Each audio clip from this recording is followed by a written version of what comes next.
कल्पना गर्नुहोस्, रातको अँध्यारो आकाश, टाढाबाट अचानक स्कुटर गुडेको जस्तो तीव्र खर्र खर्र आवाज आउँछ र केही मिनेटमै ठूला भवन, रडार गोदाममाथि ठोक्किँदै शक्तिशाली विस्फोट हुन्छ। रडारले देखेको पनि हुन्छ, डिफेन्स सिस्टमले फायर पनि गरेको हुन्छ, तर आक्रमण गर्न पठाइएको एउटा साधारण ड्रोन जसको मूल्य धेरै देशका कारभन्दा पनि सस्तो छ, छिरिसकेपछि न त त्यो ड्रोन बाँच्छ न टार्गेट। यस्तो क्यामिकाजी ड्रोनले आजको आधुनिक युद्धको खेलै बदलिदिएको छ। दर्शकवृन्द, आजको ग्लोबल दृष्टिमा हामी कुरा गर्दैछौँ इरानको उनीहरूले शाहिद 136 भनेर चिनिने क्यामिकाजी ड्रोनको, जसले विश्वका ठूला ठूला महँगा एयर डिफेन्स सिस्टमहरूलाई आर्थिक हिसाबले चुनौती दिएको छ र देखाइदिएको छ कि अब युद्ध केवल टेक्नोलोजीले होइन, पैसा कसले कति किफायती तरिकाले खर्च गर्छ भन्ने लडाई पनि हो। परम्परागत रूपमा कुनै देशले ठूला लक्ष्यमाथि आक्रमण गर्न चाह्यो भने उसले क्रुज मिसाइल वा बालिस्टिक मिसाइल पठाउने गर्थ्यो। अमेरिकाको प्रसिद्ध टमहक क्रुज मिसाइलको मूल्य करिब $1.5 मिलियन को आसपास पर्छ। रुसको खाल खाल किसिमका लामो दूरीका क्रुज मिसाइलहरू पनि लाखौंदेखि $1 मिलियन सम्म पुग्नेछन्। इरानकै आफ्नै फतेह 110 जस्ता मिसाइलहरू सस्ता मानिए पनि प्रति शट लाखौं रुपैयाँ बराबर पर्छन्। यता इरानी शाहिद 136 जस्तो क्यामिकाजी ड्रोनको युनिट लागत भने धेरै स्रोतले केवल केही हजारदेखि $10-20 हजार बीचमा अनुमान गरेका छन्, जुन कतिपय देशमा मध्यम स्तरको कार किन्दा जति रकम खर्च हुन्छ त्यसैको आसपास हो। जब तपाईं यस्तो तुलना गर्नुहुन्छ, एकातिर करोडौं अरबौं रुपैयाँ पर्ने इन्टरसेप्टर मिसाइल, अर्कोतिर कारभन्दा सस्तो आक्रमणकारी ड्रोन, त्यसले युद्धको आर्थिक समीकरण कता तानिएको छ भन्ने स्पष्ट हुन्छ। शाहिद 136 लाई प्राविधिक रूपमा लोइटरिङ म्युनिसन भनिन्छ। नेपालीमा लुजली भन्नुपर्दा घुम्दै घुम्दै मौका हेरेर आफै विस्फोट हुने क्यामिकाजी वा आत्मघाती ड्रोन। यो न साधारण निगरानी ड्रोन हो न परम्परागत मिसाइल। यसको शरीरको लम्बाइ करिब 3.5 मिटर जति, विङ स्प्यान करिब 2.5 देखि 3 मिटर र तौल करिब 200-250 किलो बीचमा हुन्छ। आकारले ठूला मान्छेभन्दा ठूलो तर विमानभन्दा निकै सानो। अगाडिको भागमा 30 देखि 50 किलोसम्मको वारहेड राख्न सकिन्छ। लक्ष्य कस्तो छ त्यस अनुसार विस्फोटक सामग्री फरक फरक राखिन्छ। पछाडिको भागमा प्रोपेलर र सानो एभिएसन वा स्कुटर टाइप पेट्रोल इन्जिन जडान गरिन्छ, जसले ड्रोनलाई करिब 150 देखि 200 किलोमिटर प्रति घण्टाको गतिमा अघि बढाउँछ। यसको आवाज साधारण जेट ड्रोन जस्तो हुँदैन, बरु पुरानो 2 स्ट्रोक स्कुटरको इन्जिन जलेको जस्तो गडगड आवाज आउँछ। त्यसैले केही सैनिक र विश्लेषकहरूले यसलाई उड्ने स्कुटर पनि भन्ने गरेका छन्। इन्जिन प्राय एयर कुल्ड हुन्छ। जटिल कुलिङ सिस्टम नहुने ड्रोन अगाडि उड्दा हावाले नै कुलिङको काम गर्छ। यस्तो इन्जिन डिजाइन महँगो फाइटर जेट वा क्रुज मिसाइलको इन्जिनको तुलनामा धेरै सरल, सस्तो र सजिलै उत्पादन गर्न मिल्ने किसिमको हुन्छ। फ्लाइट कन्ट्रोलका लागि ड्रोनको शरीरको पछाडिपट्टि विभिन्न कन्ट्रोल सर्फेस राखिएको हुन्छ, जस्तै साना फिनहरू, एलिभेटर, एलिरन जस्ता फ्ल्याप्स, जसलाई सानो सर्वो मोटरले चलाउँछन्। यही पाङ्ग्रा झै मिलेर ड्रोनलाई माथि तल, दायाँ बायाँ मोड्ने, स्थिर राख्ने काम गर्छन्। ड्रोनको भित्री भागमा एउटा सानो computer, inertial navigation system, gyro, accelerometer र जीपीएस, ग्लोनास जस्ता नेभिगेसन सिस्टम राखिन्छन्।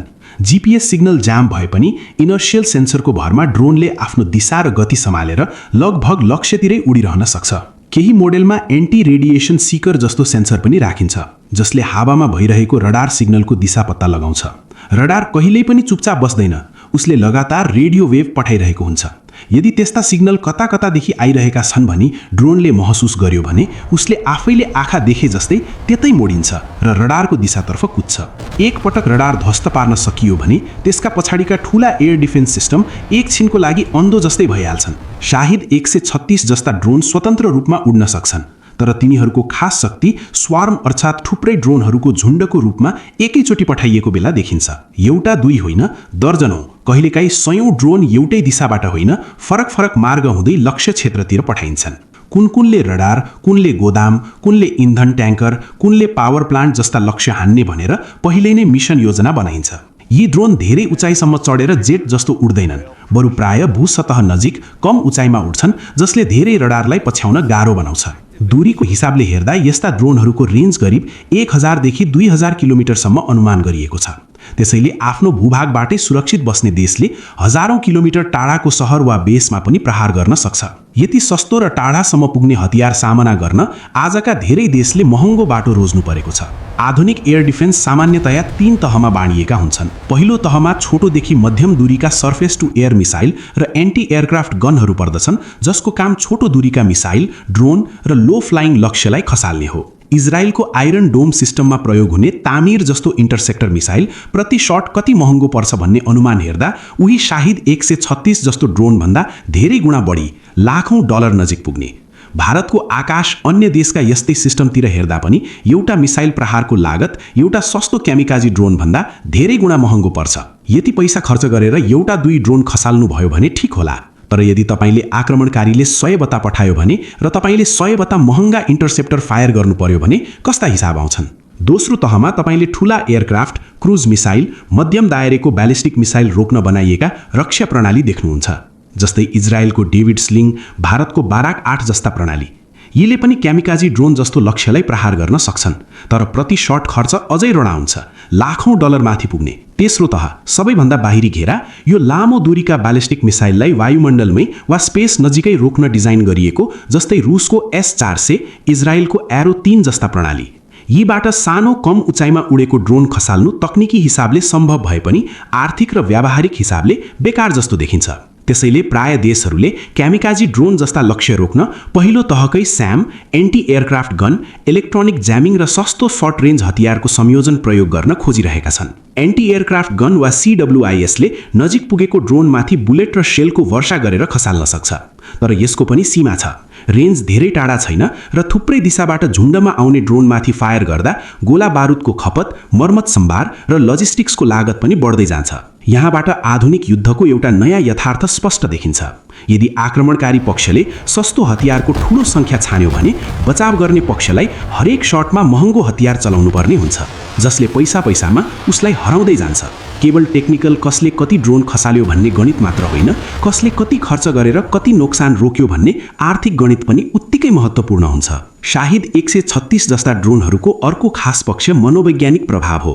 यसको आवाज स्कुटर जस्तै खर्र टार्गेट शहरमाथि लामो समय घुमिरहेको सुन्नु, चेतावनी साइरन बज्नु र कहिले कुन भवनमाथि ठोक्किन्छ भनेर थाहा नहुने डर, यी सबैले जनमानस र सैनिक दुवैको मानसिक दबाव बढाउँछ। सेकेन्ड वर्ल्ड वारको बेला जर्मनीले आफ्नो डाइभ बम्बरमा लगाएको साइरन जस्तै आवाज आफैमा हतियार बनेको हुन्छ। अन्तिम प्रश्न के उठ्छ भने के यस्ता ड्रोनहरूलाई पुरै रोक्न सम्भव छ? प्राविधिक रूपमा सम्भव छ। Radar, optical sensor, electronic warfare, missile, gun, jammer सबको संयोजन मिलाएर लेयर डिफेन्स बनाइयो भने डिफेन्स धेरै प्रभावकारी हुन्छ।